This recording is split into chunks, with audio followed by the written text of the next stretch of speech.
अभी दूसरे शहर में जाए, पंडित जी पधारे, विद्वान पधारे, अपने शहर में क्या होता है, आ जाओ बैठ जाओ, इसी गांव के तो हो ना, ध्यान रखना। घर का जोगी जोगना आन गांव का सिद्ध। मैं भी अपने गांव चला जाऊं ना तो जो दशा इनकी वही मेरी हो जाएगी, ध्यान रखना। अपने गांव में कोई नहीं पूछता है, ध्यान रखना। दूसरे के गांव में भी अपनी पूजा होती है, अपने घरों में कौन पूछता है आदमी को। पड़ोसिन की सास से कैसे बात करती है, अम्मा जी, माता जी कैसी हो, अच्छी हो, सुख है दुख है, घर कैसा चल रहा है, तबीयत सही है। कभी उठ के अपनी सास से पूछा कि तू कैसी है, बोल माता तुझे पाके मैं धन्य हो गई, बोलती हो कभी?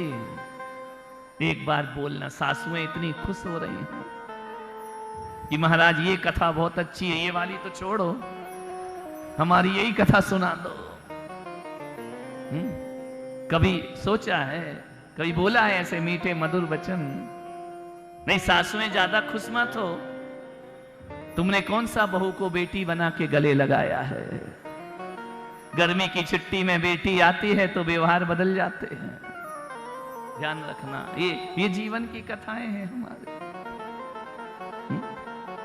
पति पत्नी जीवन भर साथ रहते हैं, लड़ते झगड़ते रहते हैं।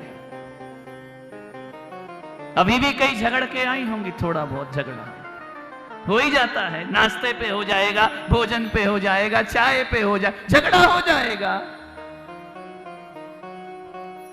कभी कभी इतना हो जाता है कि पत्नी कहती है कौन से पाप किए थे तेरे जैसा आदमी मिल गया।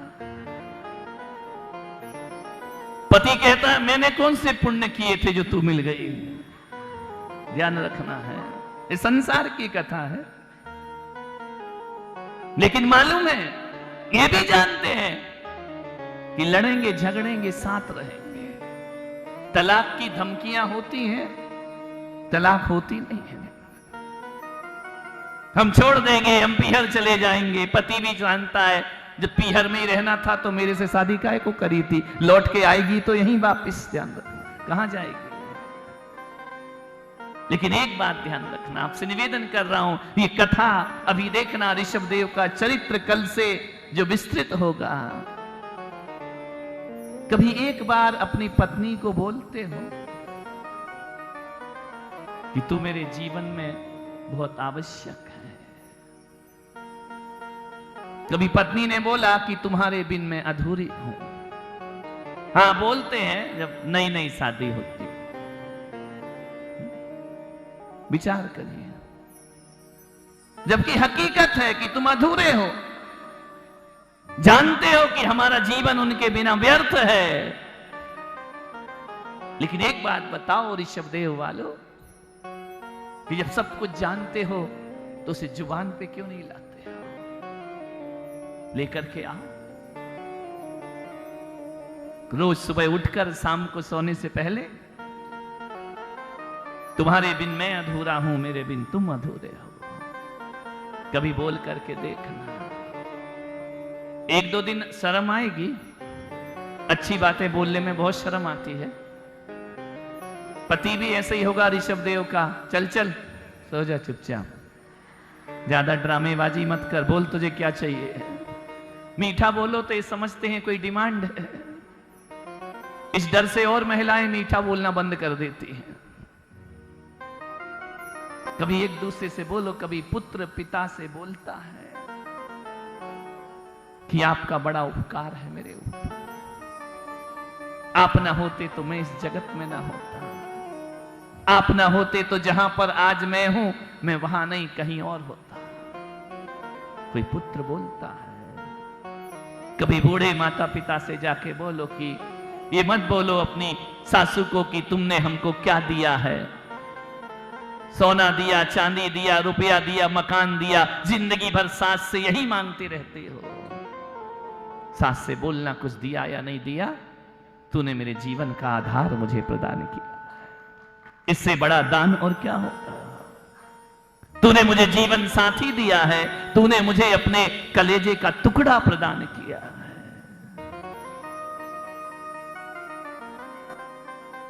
कथा केवल भगवान की नहीं, हमारी भी है। एक दूसरे के प्रीतिकर संबंध रखना है, अच्छे व्यवहार रखना है, तो हकीकत में जो भावनाएं हमारे अंदर हैं उन्हें व्यक्त करने का प्रयास करो। तुम ऐसे हो कि अच्छे भावों को दबाते जाते हो, बुरे भावों को प्रकट करते जाते हो। कभी अपने स्टाफ के किसी व्यक्ति से बोलना कि तेरे बिन मैं अधूरा हूं, तू नहीं होगा तो मेरा व्यापार नहीं चलेगा, तेरा बड़ा सहयोग है मेरे सुख में, मेरे घर में जो महंगी कार खड़ी है ना उसमें तेरा अंश है। नहीं, तुम तो ये सोचते हो ना कि स्टाफ के लोगों को, नौकर को ज्यादा प्रशंसा करो तो सिर पे चढ़ जाएंगे। सिर पे नहीं चढ़ा कर। एक बात बताओ, कितना भी पुण्य लेकर आओ, लेकिन पुण्य का फल आदमी अपने दम पे नहीं भोग सकता है। पुण्य का फल परिवार के साथ भोगता है, पुण्य का फल अपने नौकरों के साथ भोगता है, पुण्य का फल अपने व्यापार के साथ भोगता है, समाज के साथ पुण्य का फल भोगा करता है। कितने भी पुण्य आत्मा हो और यदि समाज ना हो तो कौन तुम्हारी आरती उतारेगा, कौन तुम्हें पगड़ी पहनाएगा, कौन तुम्हें गले में दुपट्टा डालेगा, कौन माल्यार्पण करेगा यदि लोग ही ना हो। सोचो कि आपके पास अपार दौलत हो और तुम निर्जन स्थान में रहते हो, उस दौलत का क्या मूल्य है? दौलत का मूल्य समाज से होता है, ना? कितना भी पैसा कमा लो, पत्नी को अपशब्द बोलो, बच्चों को अपशब्द बोलो, मां बाप का अपमान करो, तो क्या ये सब तुम्हारे जीवन से हट जाए तो उस दौलत को भोग लोगे तुम? उस सुख को, पुण्य को भोग सकते हो? पुण्य का फल भोगने के लिए तीर्थंकर का कितना विस्तृत परिवार हुआ करता। एकल परिवार नहीं होता तीर्थंकरों का, होते इकलौते हैं लेकिन अकेले नहीं होते हैं। मानने वाला सोचना है। महाबल का जीव तीर्थंकर की शुरुआत, स्वप्न देखा, सुबुद्धि मंत्री चैत्य वंदना को गए, मुनि से पूछा मेरा सम्राट भव्य है कि अभव्य है? बोले आगामी तीर्थंकर है, ऋषभदेव है। लौटा, चिंतित है महाराजा महाबल, चिंता की रेखाएं मस्तिष्क पर उभर रही हैं। मंत्री ने बोला कि महाराज किस बात की चिंता है? चिंता वाले चेहरे अलग दिख जाते हैं। घर में कोई उदास हो, चिंतित हो तो चेहरा दिख जाता है। तो हमारा फर्ज क्या बनता है कि जा और मुंह बना के बैठ जा? नहीं, चिंता हरण बनो। सुबुद्धि मंत्री ने कहा महाराज चिंता किस बात की है? बोले दो स्वप्न देखे। एक स्वप्न देखा मंत्री मैंने। क्या देखा महाराज? मैं कीचड़ भरे गर्त में डूब रहा हूं, मेरा शरीर कीचड़ से अपलावित हो चुका है, दुर्गंध आ रही है उस कीचड़ से। और तुम जानते हो मंत्री, मेरे 4 मंत्रियों में 3 मंत्री मुझे कीचड़ में डुबो रहे हैं, मुझे फंसा रहे हैं, मेरे प्राण लेना चाहते हैं। एक तू ही अकेला है जो मुझ पर संवेदनशील होता है। मंत्री, तेरा मेरा रिश्ता क्या है? क्यों हर क्षण तू मेरे साथ है? क्यों हर पल मुझे तेरी याद बनी रहती है? हकीकत में तो छोड़ो, स्वप्न में भी छाया बनकर तू मेरे साथ रहता है। स्वयं बुद्धि सम्यक दृष्टि मंत्री उसने कहा महाराज मैं कुछ नहीं जानता हूं। फिर ये बता, जब 3 मंत्री मुझे कीचड़ में डुबो रहे थे, एक तू अकेला था जो हाथ देकर मुझे कीचड़ से बाहर निकाल रहा था। प्रिय मंत्री, तूने मुझे कीचड़ से बाहर निकाला, मेरा स्नान कराया और मुझे सिंहासन पर वापस बिठा दिया। सपना है ये, सपने रात माता ने भी देखे। सपना क्या है? आने वाली घटना का पूर्वानुभास। जो स्वप्न शास्त्री हैं वो जानते हैं किस स्वप्न का क्या फल हुआ करता है। मालूम है मंत्री, जब तूने मुझे स्नान करा के भसन भूषण अलंकार से सुसज्जित करके जब तूने मुझे सिंहासन पर बिठाया, आकाश में तीव्र गर्जना होती है, मेघ घिराते हैं काले काले। मैंने स्वप्न में देखा, भयभीत हो गया।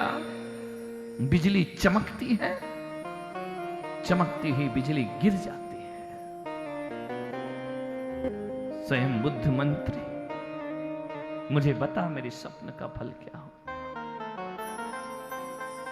बोले महाराज, कीचड़ से निकाल के तुम्हें सिंहासन पर बिठाया, इसका मतलब है कि आने वाले सुख, आने वाले भोग, आने वाले पदार्थ, आने वाली संपदाओं के आप भविष्य में स्वामी बनने वाले हैं। इतनी संपदा और नहीं महाराज, आप दान करते हैं, मुनियों की भक्ति करते हैं, आप इस दान के प्रभाव से देवत्व को प्राप्त करेंगे। लेकिन मंत्री ये बताओ, बिजली क्यों गिरी? मंत्री ने नजरें झुका ली।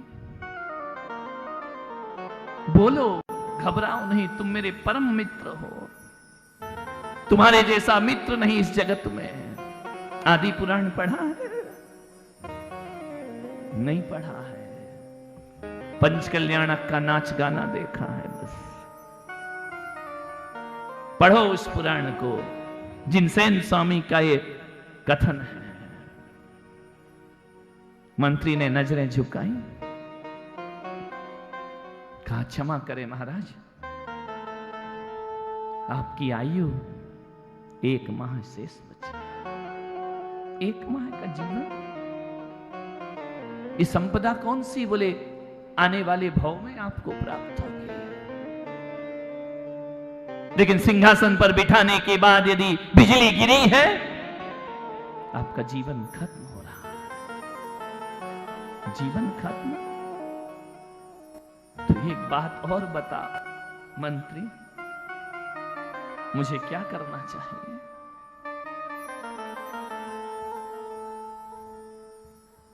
महाराज, आप ज्ञानी हैं।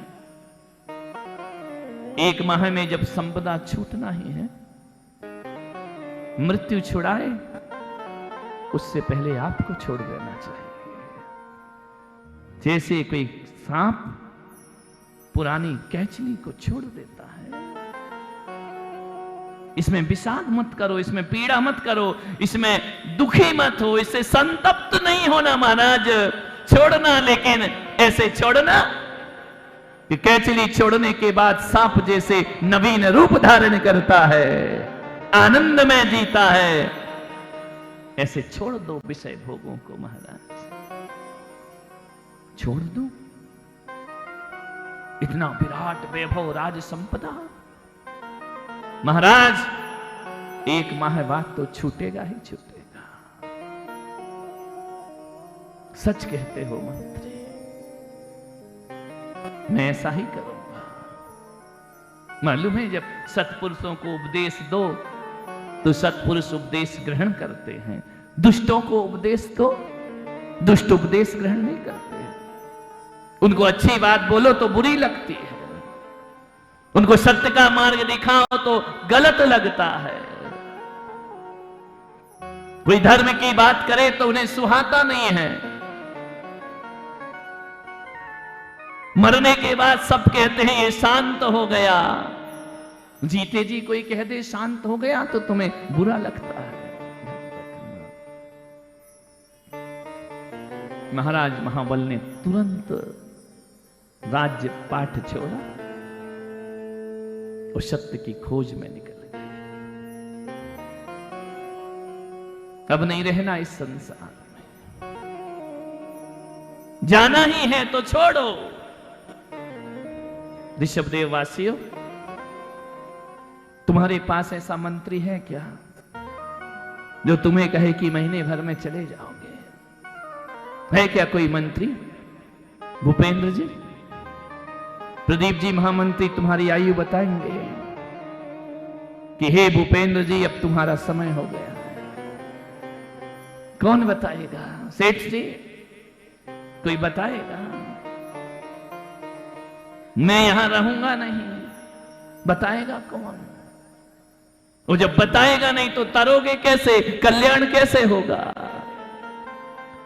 ना मुझ में इतना ज्ञान, ना तुम में इतना ज्ञान। संसार के इस कली काल में किसी को किसी की आयु का ज्ञान नहीं हुआ करता है, कब जीवन समाप्त हो जाए। पानी केरा बुदबुदा यह मानुष की जात, देखत ही बुझ जाएगा ज्यों तारा पर भार। सूर्य आते ही तारे छिप जाते हैं, पानी का बुलबुला बढ़ता है और मिट जाता है। पानी केरा बुलबुला यह मानुष की जात।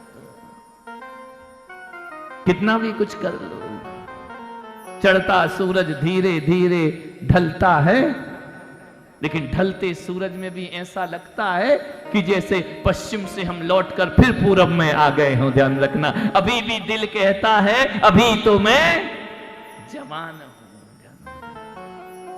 जवान बनने से क्या होगा? जवान भी तो चले जाते हैं ना। ये प्लास्टिक सर्जरी कराने से क्या होगा? एक बाल सफेद को काला करने से क्या होगा? जाओगे नहीं क्या? ये नकली दांत लगाने से क्या होगा? चलना नहीं पड़ेगा।